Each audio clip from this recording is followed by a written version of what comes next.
Hello, my name is Maureen Murray and I belong to a group called Irish Crochet Lace Revival.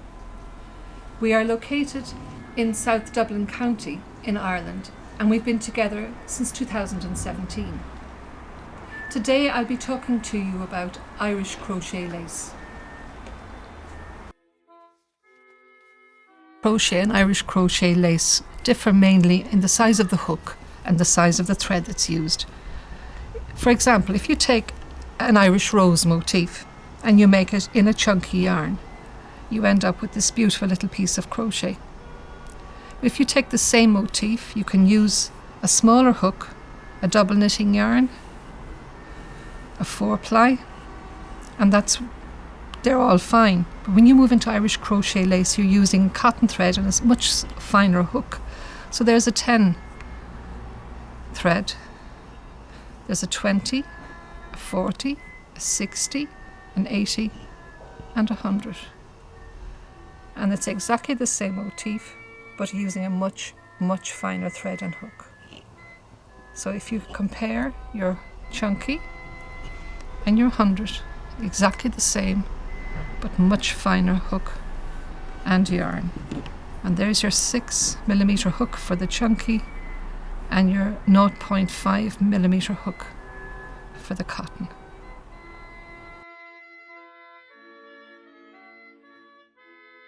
Now, Irish crochet lace have 3 elements. The first one is the motifs, as we've mentioned earlier on with the rose. So for example, here's a few more motifs you can make. And as you can see, in some cases, parts of them are actually raised. And that brings us on to the second element, which is the padding cord, where a motif is made and all of the stitches are made over this extra thread, which raises it from the rest of the motif and gives it definition. So you have elements like the shamrock, there's roses, there's the wheel and the circle, and these are all parts of the selection of motifs you can make with Irish crochet lace.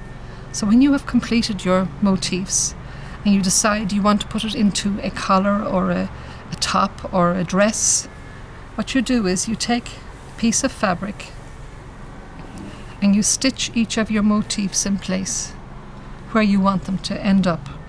And then you join all of the pieces with what they call this lovely mesh called grounding. And if you look at the way this is put together, the pieces remain attached to your fabric. Your grounding is made, which joins everything together. And then when you've completed it, you take it off your piece of fabric and it becomes a new piece of crochet lace. And then you have your new top or your new collar. Another way that a motif can be used would be where it appears as part of a square, and the squares can be attached to create some new garment. And in this case we have a baby's bib. So the rose and the square, and then the embellishment would be a little pearl in the center, just to make it stand out.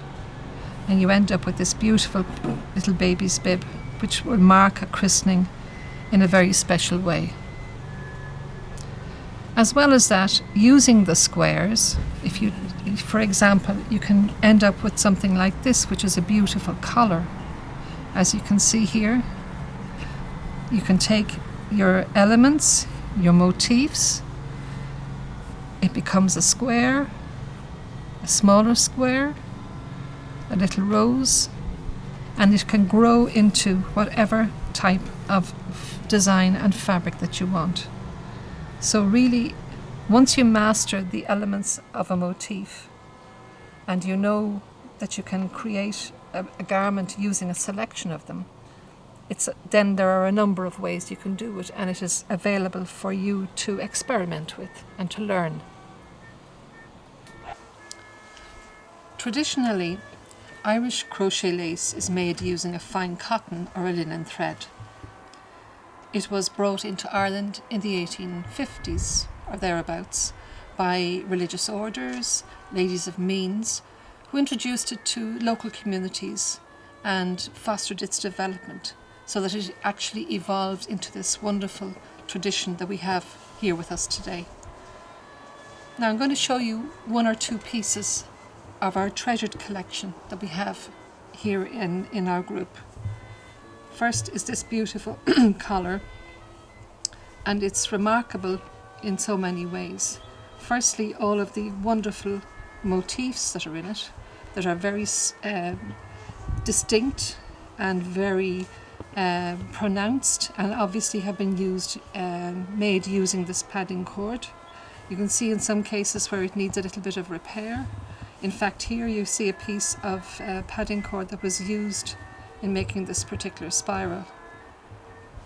All of the motifs were very carefully made and placed, and then the grounding was attached to them, and then it became probably a collar that was worn by a lady of distinction to set off a beautiful ball gown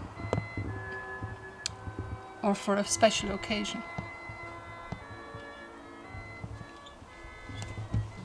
And here is another piece, again another collar, much smaller motifs than the first collar, and again remarkable at the end of each of the motifs there's no edging on it, so it's like a free form edging on the collar. The grounding in this case has little picots on it, which adds another layer of distinction on it. It's not as plain as the earlier one, and while the motifs would be smaller, they're still made over the padding cord, which again gives it a very distinctive raised feeling of the collar.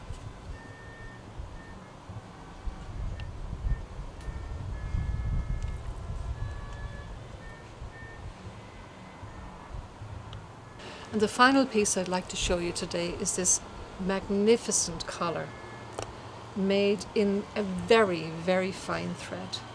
Now, if you look here at the top, remember I've shown you earlier on the squares that were made with the roses?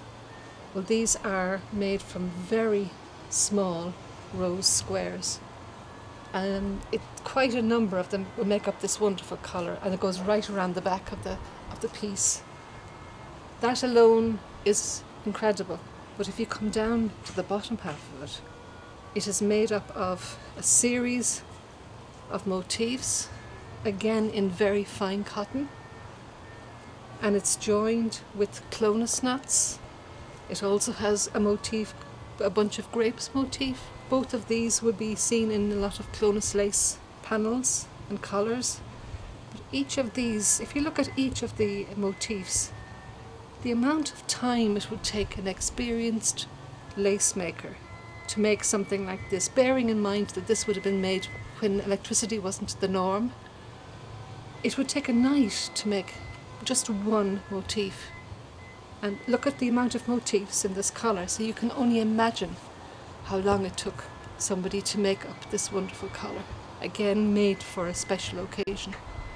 And what a collar! Now, if you take some motifs, you can actually create something very nice other than a piece of clothing or a garment.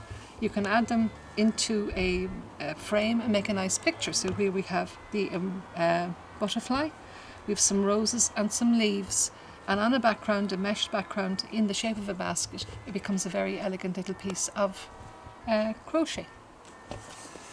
Now, I've spoken earlier about the squares. This is using the squares that we spoke about. This is the shamrock in the centre, and this side has the rose. It becomes a very nice little evening bag. Now, if you take the rose motifs and put them on the back of a piece of some gloves, nice pair of evening gloves. The only thing that's going to stop you is your imagination. We take something like this, which is a doily. Has the roses, has the leaves, stiffen it up, it becomes a lovely hat for a spring wedding. And finally, if you take your motifs, add them to a straw hat like this, it changes it from a normal hat into something a little bit more sophisticated. You've your leaves and roses, your trimmings, your bindings, and then it goes on your hat and it becomes something fairly elegant. What do you think?